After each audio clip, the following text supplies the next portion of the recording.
Hello दोस्तों, सभी को राधे राधे, नमस्ते, प्रणाम। मैं आपकी शालिनी सिंह। हमारे चैनल में आप सभी का स्वागत, अभिनंदन है।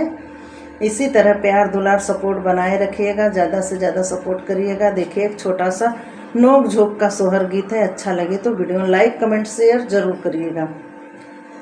देखो देखो रे होरीला नाना कैसे आवत है, देखो देखो रे होरीला नाना कैसे आवना, देखो देखो रे होरीला नाना कैसे आवना।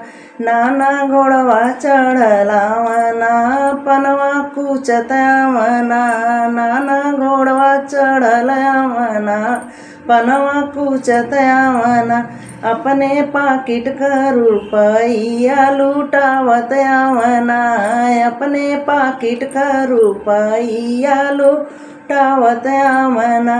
देखो देखो रे होरीला नाना ऐसे आवना, देखो देखो रे होरीला नाना ऐसे आवना।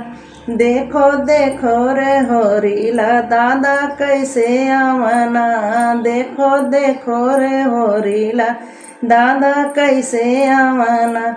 दादा गधा चढ़लावना, सुरती ठोकत आवना, दादा गधा चढ़ के आवा, सुरती ठोकत आवना।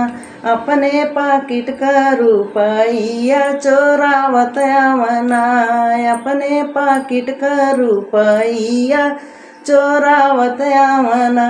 देखो देखो रे होरीला दादा ऐसे आवना, देखो देखो रे होरीला दादा ऐसे आवना। देखो देखो रे होरीला मामा कैसे आवना, देखो देखो रे होरीला मामा कैसे आवना। मामा हथिया चढ़लावा, पनवा कूचत आवना, मामा हथिया चढ़लावा, पनवा कूचत आवना। अपने पाकिट का रुपया लूटावत आवना, अपने पाकिट का रुपया लूटावत आवना।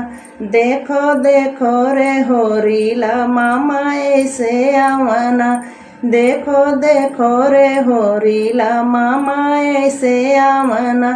देखो देखो रे होरीला चाचा कैसे आवना, देखो देखो रे होरीला चाचा कैसे आवना।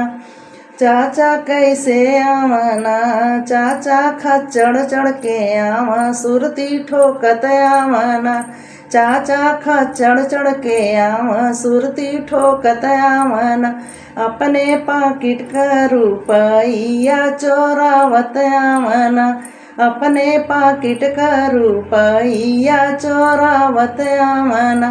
देखो देखो रे होरीला चाचा ऐसे आवना, देखो देखो रे होरीला चाचा ऐसे आवना। अपने चैनल में सभी को तहे दिल से धन्यवाद करती हूँ। सभी को राधे राधे।